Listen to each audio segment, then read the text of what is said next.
이스라엘 자손들의 이야기를 출애굽 애굽 땅에서의 생활과 그리고 애굽 땅을 탈출한 이후의 삶의 모습들을 우리가 하나하나 살펴보면서 나아가고 있습니다. 이스라엘 자손들은 굉장히 오랜 시간 동안 애굽 땅에서 바로의 노예로서 살아가고 있었습니다. 그들은 자기 의지를 가지고 행동할 수 없었으며 애굽의 관리들의 통제를 받으면서 바로가 명령하는 일들을 수행해야만 했었습니다. 이러한 삶을 살아가던 이스라엘 자손들의 그 부르짖는 소리를 들으신 하나님께서 그들을 애굽의 바로 왕의 손에서부터 구원하여 주셨고 자유를 주셨습니다. 이제 이스라엘 자손들을 통제하는 모든 권력들은 다 사라져 버리게 되었습니다. 그리고 이스라엘 자손들을 억압하고 있었던 세력들도 다 전멸했습니다. 그러니까 이스라엘 자손들에게는 그야말로 자유가 주어졌던 것이죠. 그렇지만 하나님께서는요, 이 자유를 얻은 구원함을 얻은 이스라엘 백성들로 하여금 무슨 일을 해도 괜찮은 그런 세상을 만들어 주시지는 않으셨습니다. 그러니까 억압을 받고 눌려 있었던 이스라엘 자손들을 구원해 주시고 그들에게 자유를 주셨지만 하나님께서 이스라엘 자손들에게 주신 이 자유는 정말로 자기들 멋대로 자기들 마음대로 아무 일이나 다 해도 괜찮은 그러한 모습을 갖게 하신 것은 아니라는 사실입니다. 우리가 이것을 이해하고 또 믿음으로 신앙생활을 해 나가야 되는 거예요. 그리스도인들은 구원받은 백성이고 구원받음으로 자유함을 얻었는데 그 자유함이 우리로 하여금 멋대로 살아갈 수 있다는 것을 보장하는 증거는 아니라는 사실입니다. 어렵죠. 이상하죠. 자유함을 얻었는데 우리는 마음대로 살아갈 수 없는, 마음대로 살아가서는 안 되는 사람들이라는 이 사실, 이스라엘 자손들은 이 광야 생활 속에서 바로 이 사실을 깨달아야 했던 것입니다. 이스라엘이 애굽으로부터 구원을 얻은 이유는 두 가지로 한번 구분할 수 있는데, 첫 번째는 무엇이냐면 하나님께서 그들의 조상들과 하신 언약을 기억하셨기 때문이고, 두 번째로는 하나님을 섬기기 위함이었습니다. 그러니까 이 목적을 바르게 깨달아 알아야 하는 것이죠. 이스라엘 자손들이 구원함을 얻은 것, 즉 자유함을 얻은 그 이유가 어디에 있다는 것입니까? 하나님을 섬기기 위해서. 그러니까 애굽 땅에서 바로 왕의 그 권력 아래에서 눌리며 바로 왕을 섬기던 이스라엘 자손들이 자유함을 얻게 된 이유는 무엇입니까? 하나님을 섬기기 위해서. 즉 애굽의 바로 왕을 섬기던 자의 자리에서 어느 자리로 이동한 겁니까? 하나님을 섬기는 자의 자리로 이동하게 된 것입니다. 광야는 바로 그 하나님의 말씀을 듣는 장소이며 그 말씀에 순종하는 백성으로 변화되는 장소였습니다. 그렇지만 이 순종에는 강제성이 없어요. 폭력도 없습니다. 이스라엘 자손들이 애굽 땅에 있을 때 어떻습니까? 그들이 강제로 노역해야 됐고 그들이 바로의 감독관들에 의해서 폭력을 당하고 눌리면서 살지 않았습니까? 그러나 그곳으로부터 자유함을 얻고 구원받은 이스라엘 자손들, 즉 하나님의 백성으로 옮겨진 바 된 이 이스라엘 자손들은 강제성이 사라졌습니다. 그들을 누르고 있던 그런 폭력과 폭압도 다 없어졌습니다. 그들이 얻은 그 자유를 통하여 스스로 하나님께 순종할 수 있었던 것이죠. 하나님은 계속해서 광야에서의 훈련, 광야에서의 삶의 모습들을 통해서 이스라엘 자손들이 하나님을 섬기는 백성들이 될 수 있도록 도와주시는 겁니다. 인도해 주시는 거예요. 그것이 하나님께 영광이 되는 것이고 또 이스라엘 자손들에게는 복이 되는 일이기 때문입니다. 하나님이 그저 바로 왕처럼 누군가를 막 섬기기 위해서 노예로 삼기 위해서 그것이 아니라 자기를 섬기는 하나님을 섬기는 백성들에게 은혜와 복을 충만하게 누릴 수 있도록 해 주시기 위해서 바로 이 순종의 훈련을 진행해 주신 것이죠. 근데 이것을 우리가 이해하지 못하면, 아니 자유를 줘놓고 왜 순종하게끔 만드냐, 아니 자유를 줘놓고 왜 하나님의 백성으로서 속해서 살아가게끔 만드냐라는 질문을 한다면 우리는 우리의 신앙생활에서 한 걸음도 성장해 나갈 수가 없는 것입니다. 하나님께서 우리로 하여금 하나님께 순종하게끔 만드는 이유는 우리에게 하나님께서 베풀어 주실 놀라운 은혜와 복을 주시기 위해서입니다. 지금 이스라엘 자손들은 어떠한 상황에 와 있습니까? 1절 말씀을 보면 이렇게 시작하고 있죠. 이스라엘 자손의 온 회중이 엘림에서 떠나 엘림과 시내산 사이에 있는 신 광야에 이르렀다라고 기록되어 있습니다.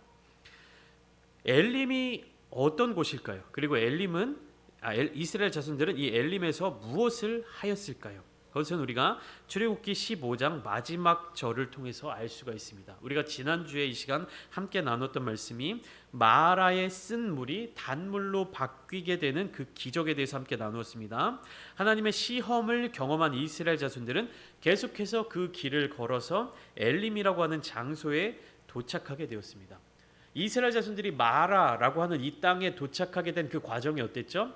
홍해에서부터 벗어나서 바로 광야에 들어가서 3일 길을 걸었는데도 물을 얻지 못했습니다. 물을 얻지 못해서 막 이렇게 힘들어하고 있던 와중에 3일이 지나고 마라라고 하는 장소에 도착하게 되었죠. 그래서 그곳에 있는 물을 마시려고 하니까 어떻습니까? 물이 써서 마실 수가 없는 상태였습니다. 그래서 그곳에서 하나님께서 기적을 베풀어 주셔서 단물로 바뀌게 한 장소가 바로 마라입니다. 얼마나 힘들었던 기억이 있겠습니까? 3일 동안 물을 먹지 못하다가 마라라고 하는 이곳, 물이 있는 곳에 도착했는데 이 마라의 오아시스를 다시 떠나서 엘림을 향해서 걸어가기란 쉽지 않았을 것입니다.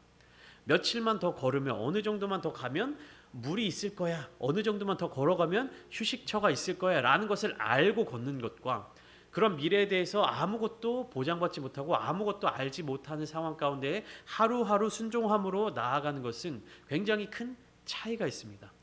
내가 이것이 언제 끝나고 이 고통이 언제 끝나고 언제 물을 마실 수 있는지를 알면 갈 수 있어요. 근데 언제 끝날지 모르는 상태에서는 그 말씀에 순종해서 가기가 쉽지 않는 것이 없습니다. 그렇지만 마라라고 하는 이 장소는 하나님께서 머물라고 명령하신 곳이 아니었습니다.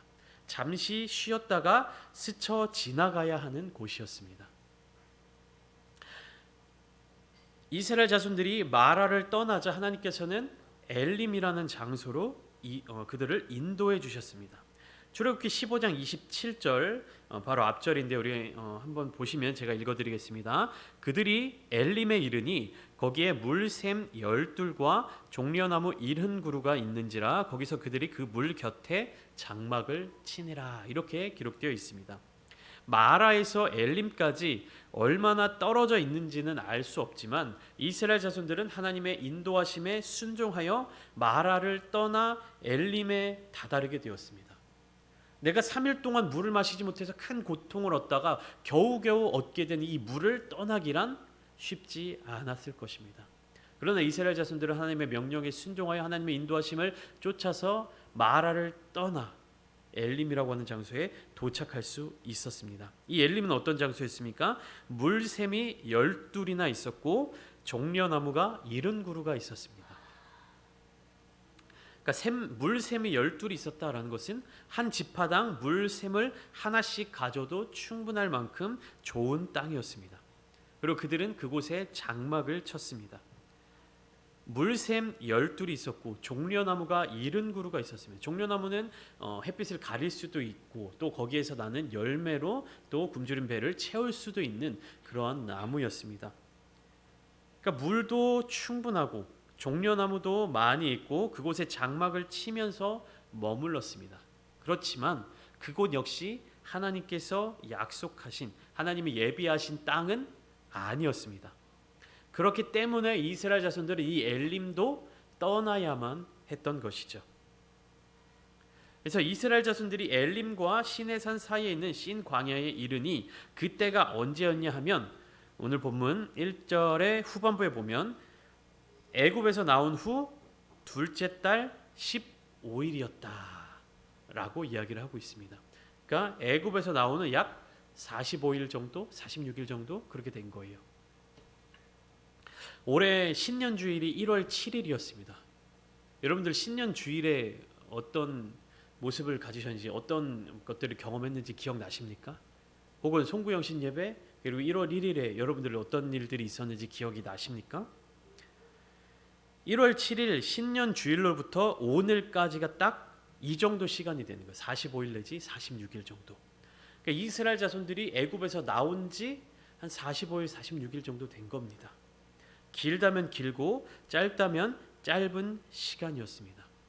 이 한 달 반 정도의 시간 동안에 이스라엘 자손들이 하나님의 말씀 그리고 하나님의 그 인도하심에 대해서 어떤 반응을 보였는지 우리가 기억하고 오늘 본문으로 계속해서 한번 들어가 보면 좋겠습니다.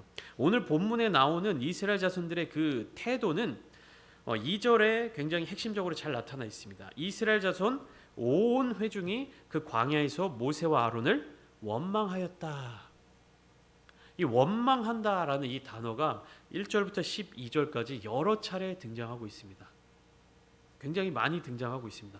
모세를 원망하는 이야기도 나오고 있고요. 여호와 하나님을 원망하는 장면들도 나타나고 있습니다. 이스라엘 자손들이 애굽에서 나오면서 벌써 16장에 이르러 세 번째 원망하는 모습을 보이고 있습니다.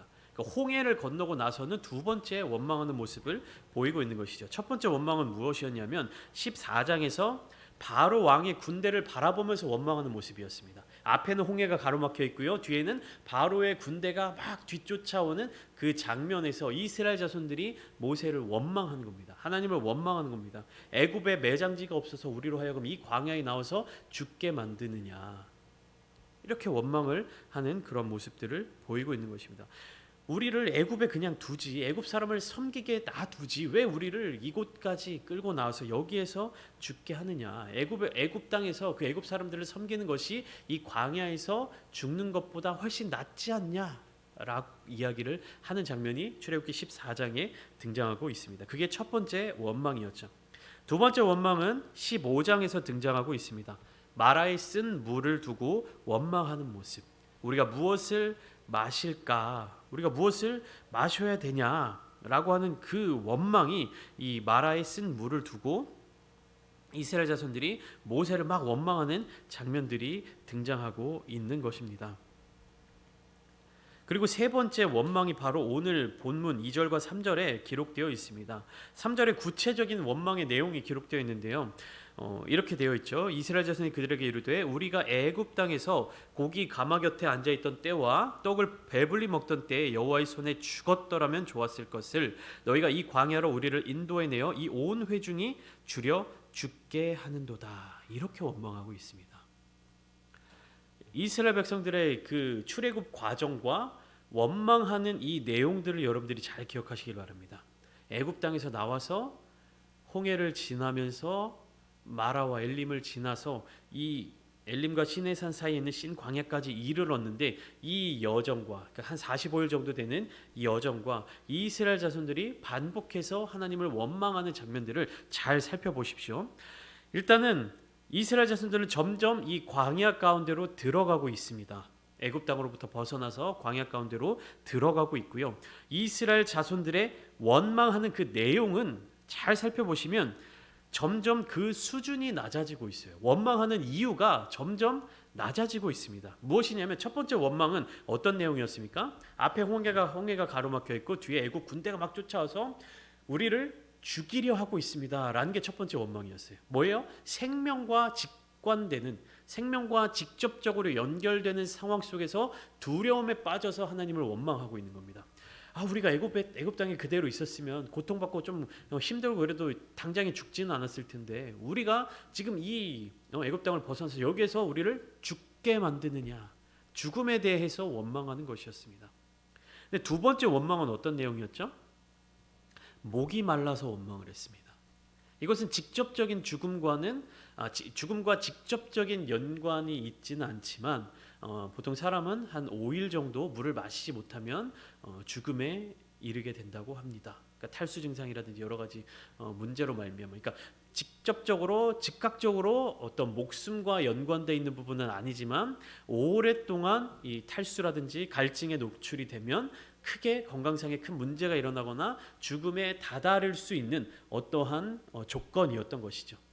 그러니까 직접적인 죽음을 대면하는 것보다는 한 단계 낮은 수준의 환경에 처해 있음에도 이스라엘 백성들은 무엇을 한 거예요? 동일하게 원망한 것입니다.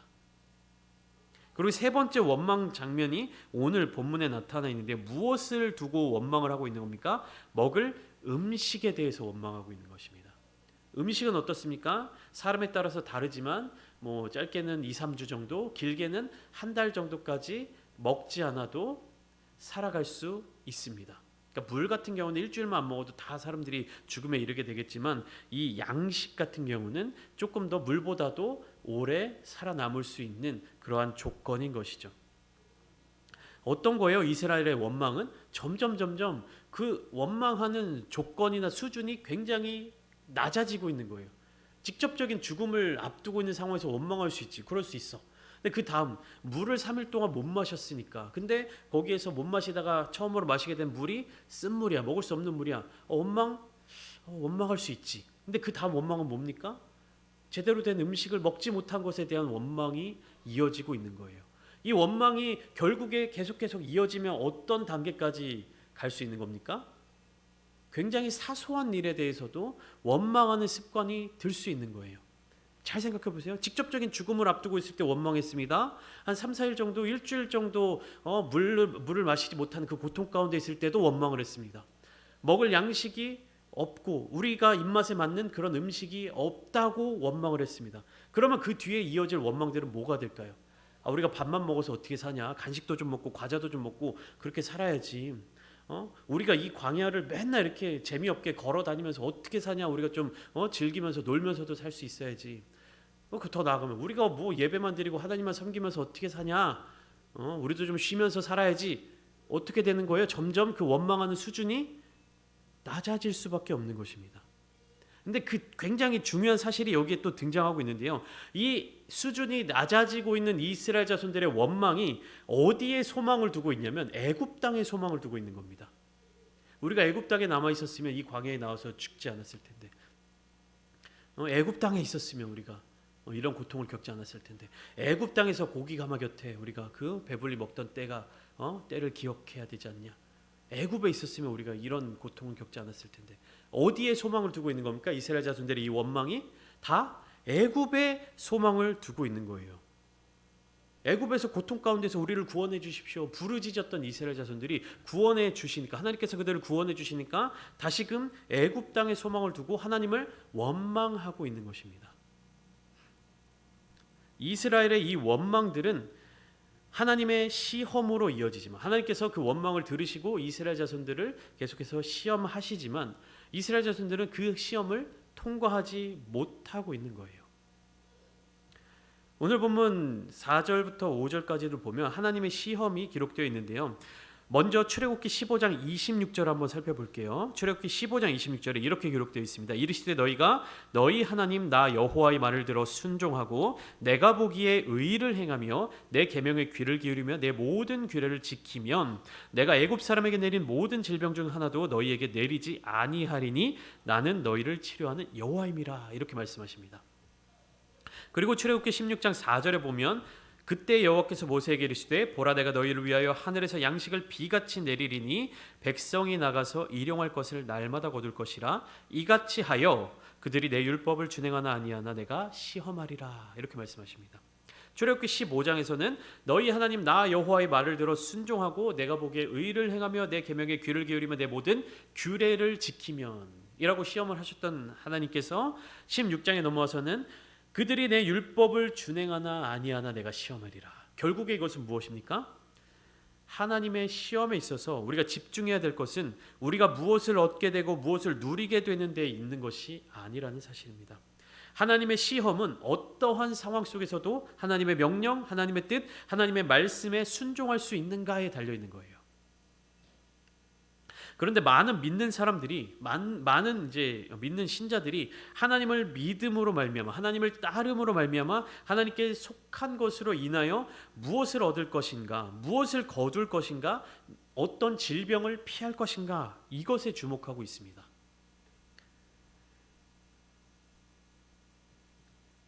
그러니까 하나님의 시험이 주어지는 그리스도인들이 주목해야 될 것은 그것을 통과했을 때, 그것을 견뎌냈을 때 하나님으로부터 내가 무엇을 얻어낼 수 있을까, 이것에 주목하는 것이 아닙니다. 어떤 상황 속에서도 우리가 하나님의 음성, 하나님의 말씀에 순종할 수 있느냐 여부예요. 그리고 그 시험을 통과하는 자에게 하나님의 복이 주어지는 것입니다. 근데 우리는 반대로 생각하고 있습니다. 하나님께서 복을 어떻게 하면 하나님으로부터 복을 받을 수 있을까? 우리가 하나님께 구원을 받았으니까 또 무슨 복을 받을 수 있을까? 이것을 생각하는 거예요. 하나님께 속한 자들은 복을 받는 것이 우선되는 것이 아니라 하나님의 명령을 따르고 하나님의 뜻을 따르는 것이 우선되어야 하는 것입니다. 그리고 그 말씀에 순종하며 따를 때에 복이 임하게 되는 거예요. 근데 이것을 건너뛰고 내가 하나님께 구원을 받았으니까 애굽에서부터 탈출을 하게 됐으니까 애굽 땅에서 고통받고 억압받던 모든 것들이 없어지고 우리가 더 자유롭고 더 맛있는 것을 먹고 더 좋은 곳에서 더 좋은 환경을 누릴 수 있겠구나를 생각하고 있으니까 이스라엘 백성들 어떤 겁니까? 계속해서 원망하고 있는 겁니다.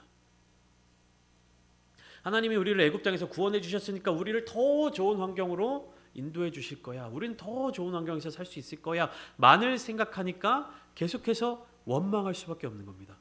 우리는 더 좋은 환경으로 바뀔 것을 기대하고 있는데 죽음이 우리 앞에 다가와 있네.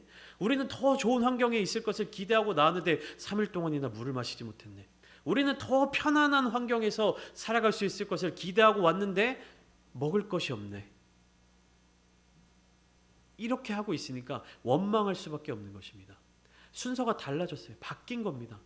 구원받은 백성은 무엇을 먼저 생각해야 되는 겁니까? 하나님의 뜻, 하나님의 말씀. 이것이 하나님께서 이스라엘 자손들에게 베푸신 시험인 것입니다. 그리고 하나님께서 베풀어 주시는 그 일상이 반복되면 그것이 기적인 줄 모르고 그것이 은혜인 줄 모르고 그것이 복인 줄 모르고 살아갈 수 있습니다. 우리가 성경 말씀을 보면서 이 만나가 아침마다 쌓여 있고 메추라기가 밤마다 저녁마다 이렇게 날아오는 이 모습들을 보면 어떻습니까? 하나님께서 놀라운 기적을 베풀어 주셨구나라고 생각을 하죠. 그런데 우리가 한번 이 성경 말씀 속으로 쏙 들어가 봅시다. 40년이라는 긴 시간 동안에 매일 아침에는 만나가 땅에 깔려 있고 저녁마다 메추리가 이렇게 잡힌다라고 하면 그것이 40년의 시간이 반복된다고 하면 40년도 아니죠. 한 10년만 반복이 된다고 하면 우리는 그것을 하나님의 은혜, 하나님의 복이라고 생각할까요? 아니면 이 지역에서 일어나는 자연 현상이라고 생각을 할까요? 자연 현상이라고 생각하겠죠. 왜? 매일 반복되니까. 매일 똑같은 일이 생겨나니까. 이유는 알 수 없지만 이 지역에서는 밤 이슬이 사라지고 나면 거기에 만나가 생기는구나 이렇게 생각할 수도 있고요. 이 지역에는 메추리들이 갑자기 하늘을 날아가다가 공기의 변화에 의해서 이렇게 기운을 잃고 땅에 다 추락하는 지점이 있구나 이렇게 생각할 수 있다는 거예요.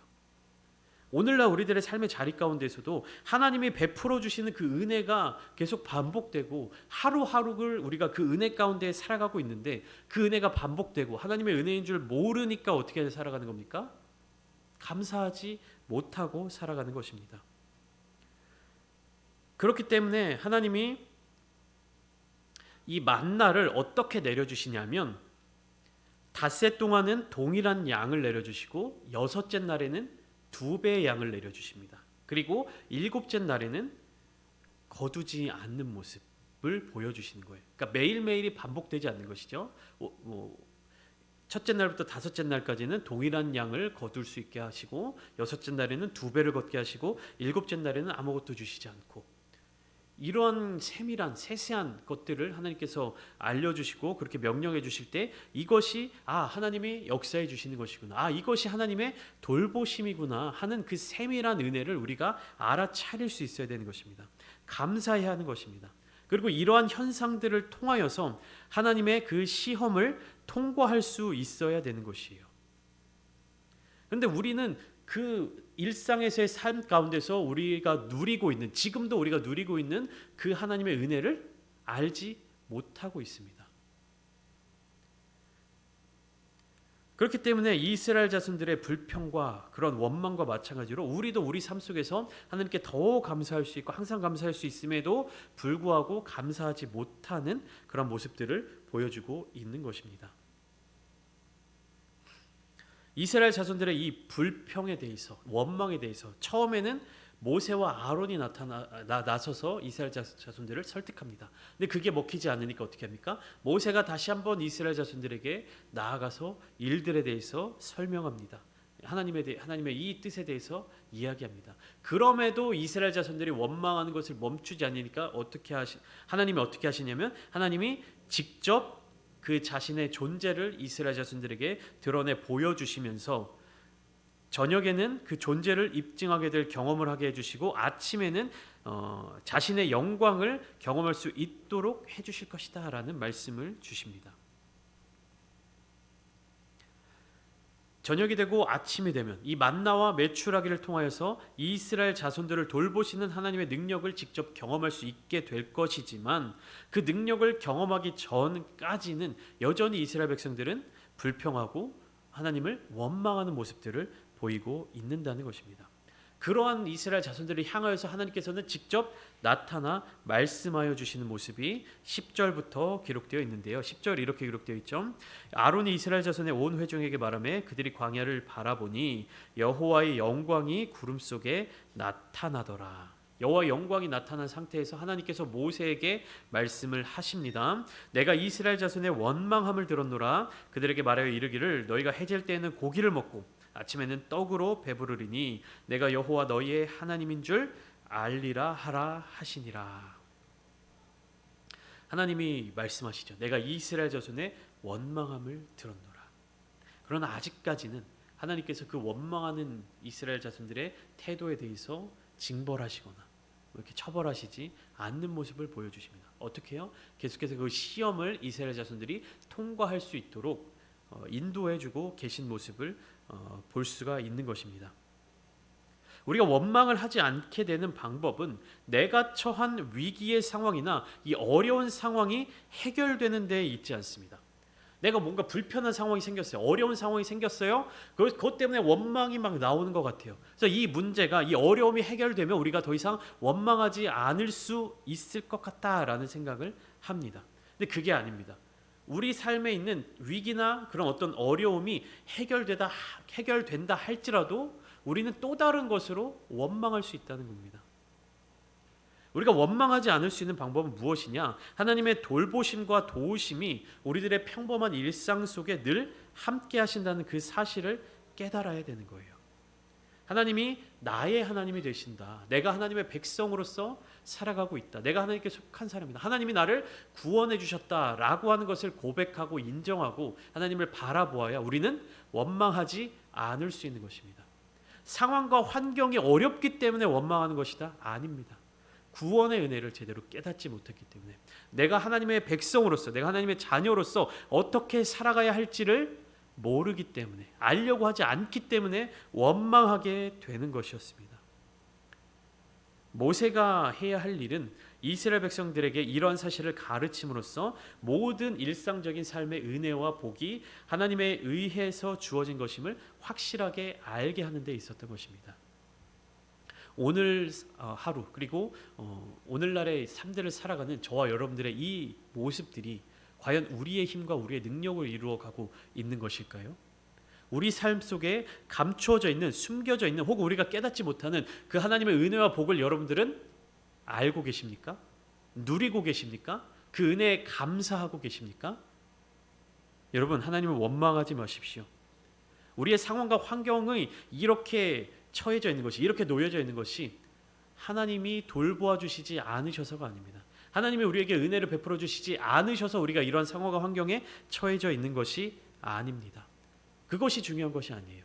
하나님은 이미 우리를 구원해 주셨고 애굽 땅과 같은 그 죄의 세상 속에서 우리를 이끌어내 주셨습니다. 우리는 그 사실을 믿고 하나님의 뜻과 하나님의 그 마음이 어디에 있는지를 묻고 순종해야 하는 것입니다. 오늘 이 시간 이 말씀을 듣고 함께 기도하실 때 하나님 우리가 하나님께서 베풀어 주신 그 은혜를 날마다 묵상하며 감사하기를 원합니다.